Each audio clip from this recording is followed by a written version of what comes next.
Perkenalkan, nama saya Tegar Ronaldo Jasin Pangaribuan, NIM 19332 Sini saya akan mempresentasikan perubahan fisiologi. Sistem kardiovaskuler. Ada dua jenis sistem peredaran darah, sistem peredaran darah terbuka dan sistem peredaran darah tertutup. Sistem peredaran darah yang merupakan juga bagian dari kinerja jantung dan jaringan pembuluh darah.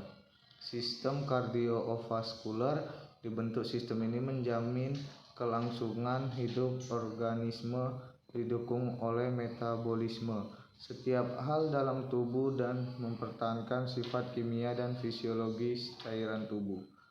Pertama, darah mengangkut oksigen dari paru-paru ke sel dan karbon dioksida dalam darah yang berlawanan, atau lihat di representasi kanan.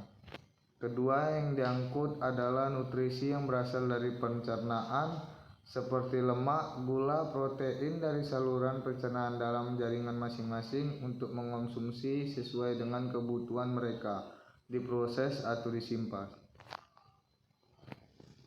Jantung memompa darah melewati dua sistem sirkulasi darah yang berasal dari sistem peredaran darah besar yang mengandung sedikit oksigen dan memasuki atrium kanan melalui vena cava superior dan inferior menuju vertikal kanan.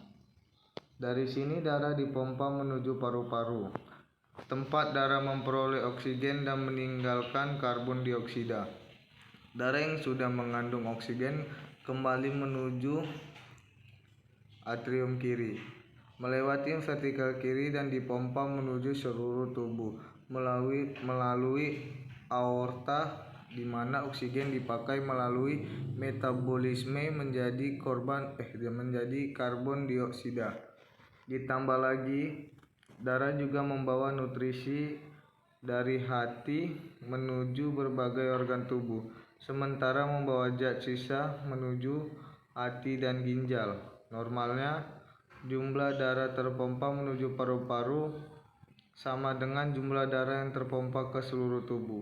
Pembuluh vena memompa darah menuju jantung dan membawa darah yang kaya karbon dioksida, kecuali vena pulmonaris dan vena pada sistem pencernaan.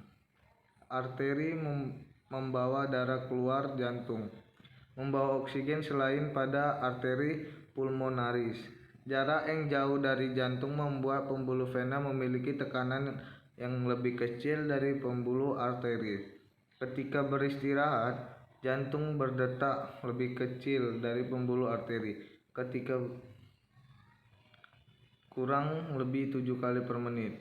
Latihan fisik biasanya mengangkat jumlahnya tetapi melambat selama beberapa waktu, yang baik untuk jantung. Mekanisme jantung. Tugas jantung dalam proses memompa dan memasuk darah ke seluruh tubuh tidaklah sederhana. Atrium kanan menerima darah dari seluruh tubuh melalui vena cava yang kemudian dialirkan ke vertikal kanan. Darah dari ventrikel kanan dipompakan keluar jantung menuju ke paru-paru. Untuk pertukaran karbon dioksida dengan oksigen, darah yang sudah dipenuhi oksigen lalu dipompakan masuk ke atrium kiri. Kemudian vertikal kiri yang selanjutnya dialirkan ke seluruh tubuh melalui aorta. Agar darah mengalir dengan tepat, jantung memiliki katup. Katup yang membantu aliran darah dan atrium vertikal adalah katup mitral dan triskupit, sedangkan katup yang berfungsi untuk mengendalikan aliran darah yang meninggalkan jantung adalah katup aorta dan katup pulmonalis. Keempat katup tersebut menjaga terus bergerak maju ke satu arah. Katup akan menutup dengan cepat agar darah tidak berbalik ke arah yang berlawanan. Efek akut latihan pada sistem kardiovaskuler. Latihan akan berefek akut atau sesaat pada tubuh mempengaruhi sistem otot, sistem hormonal, sistem peredaran darah dan pernafasan, sistem pencernaan, metabolisme, dan sistem pembuangan. Efek tidak dapat dirasakan langsung oleh tubuh, namun tidak terungkap melalui pemeriksaan laboratoris. Pada saat latihan, ketika suplai oksigen ke otot yang aktif tidak memadai untuk tingkat metabolisme selanjutnya, metabolit menumpuk dan merangsang saraf sensorik dalam otot.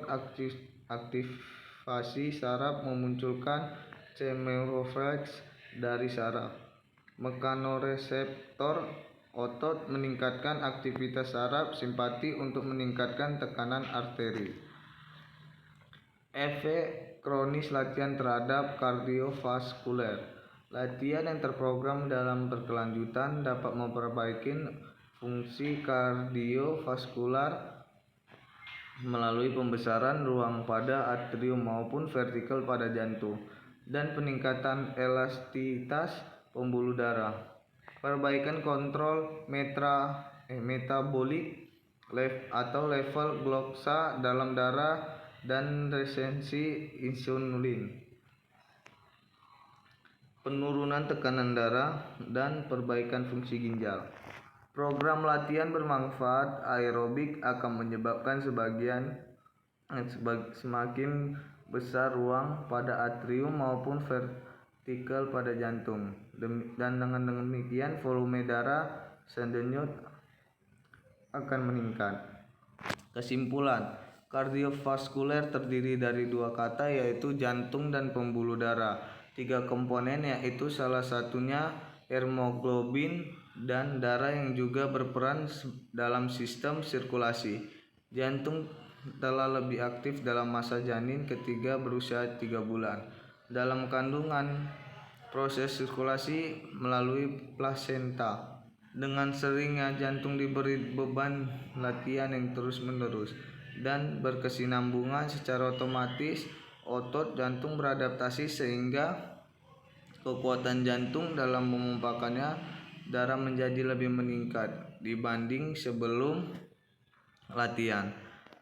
Karena kinerja jantung lebih baik, maka suplai oksigen bagi organel-organel lainnya tercukupi dengan sendirinya. Organel-organel tersebut dapat bekerja sesuai dengan fungsi menjadi lebih baik. Olahraga sangat bermanfaat bagi tubuh. Di antaranya banyak manfaat olahraga. Salah satunya bahwa olahraga dapat meningkatkan kinerja jantung dan pembuluh darah. Respon fisiologis terhadap olahraga adalah meningkatnya curah jantung yang akan disertai meningkatnya distribusi oksigen ke bagian tubuh yang membutuhkan. Sekian dari saya, Tegar Tonando Justin, dari kelas regional C 2019 dengan NIM 619332101. Terima kasih.